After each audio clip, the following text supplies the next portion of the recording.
कोरोनिल पर पतंजलि का U turn, कहा नहीं बनाई कोरोना की दवा। उत्तराखंड के आयुष विभाग को नोटिस का दिया जवाब, कहा ऐसी दवा बनाई जिससे कोरोना के मरीज ठीक हुए। दुनिया में कोरोना से हाहाकार मचा हुआ है। पूरी दुनिया के वैज्ञानिक इस घातक वायरस की दवा बनाने में जुटे हुए हैं। इस बीच 23 जून को बाबा रामदेव द्वारा बनाई गई दवा कोरोनिल को लॉन्च किया। पतंजलि आयुर्वेद ने राजस्थान की निम्स यूनिवर्सिटी के साथ मिलकर कोरोना की दवा बनाने का दावा किया था।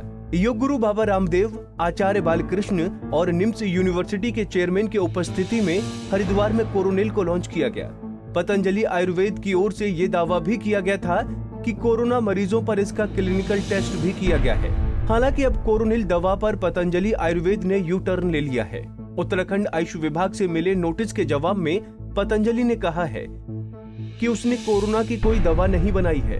नोटिस के जवाब में पतंजलि ने कहा कि पतंजलि ने कभी भी कोरोना की दवा बनाने का दावा नहीं किया, बल्कि जो दवा बनाई गई है उसे कोरोना के मरीज ठीक किए गए हैं। विभाग की ओर से जिस उद्देश्य के लिए लाइसेंस जारी किया गया था, उसी के अनुरूप इम्यूनिटी बूस्टर, खांसी और बुखार की दवा बनाई गई। पतंजलि अब भी अपने दावे और दवा दोनों पर कायम है। सुनियोजित भ्रम और षड्यंत्र की बू आती है। जिस तरह का वातावरण तैयार करने का प्रयास किया गया, वस्तुतः पतंजलि ने कभी भी जो औषधियां बनाई है, कोरोनिल है, स्वासारी बटी है, अणु तेल है, और जो कोरोनिल के अंदर में गिलोय, तुलसी और अश्वगंधा का एक्सट्रैक्ट का सम्मिश्रण है, इंग्रेडिएंट भी क्लियर है और उसके अंदर क्लेम भी क्लियर है, लाइसेंस भी क्लियर है। क्लेम के अंदर हमने इम्यूनिटी बूस्टिंग के लिए, एलर्जिक प्रॉब्लम्स के लिए और जितने भी तरह के ये एलर्जिक प्रॉब्लम से रिलेटेड जो कॉम्प्लिकेशंस हैं, फीवर है, कफ है, ये सब के लिए ये हमने क्लेम किया। क्लेम करने के बाद में फिर हम लोगों ने इन्हीं औषधियों का कोरोनिल का ये हमने इन औषधियों का क्या किया कि उन कंपाउंड के ऊपर क्लिनिकल कंट्रोल ट्रायल किया। क्लिनिकल कंट्रोल ट्रायल के बाद में जो रिजल्ट आया हमने देश को बताया।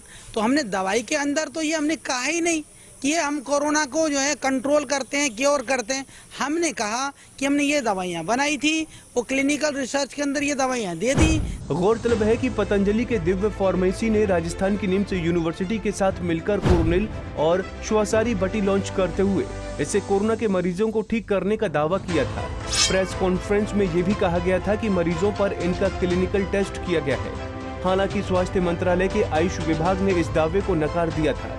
उसका कहना था कि पतंजलि योगपीठ की ओर से कोरोना की दवा बनाने की कोई अनुमति या लाइसेंस नहीं लिया गया। वहीं राज्य के आयुष विभाग ने भी कहा कि पतंजलि को दवा नहीं, इम्यूनिटी बूस्टर बनाने का लाइसेंस दिया गया था। साथ ही पतंजलि को कारण बताओ नोटिस जारी कर 1 सप्ताह में जवाब मांगा गया, जिसका अब पतंजलि ने जवाब देते हुए कहा कि परिणामों और अपने दावे पर पतंजलि योगपीठ पूरी तरह कायम है।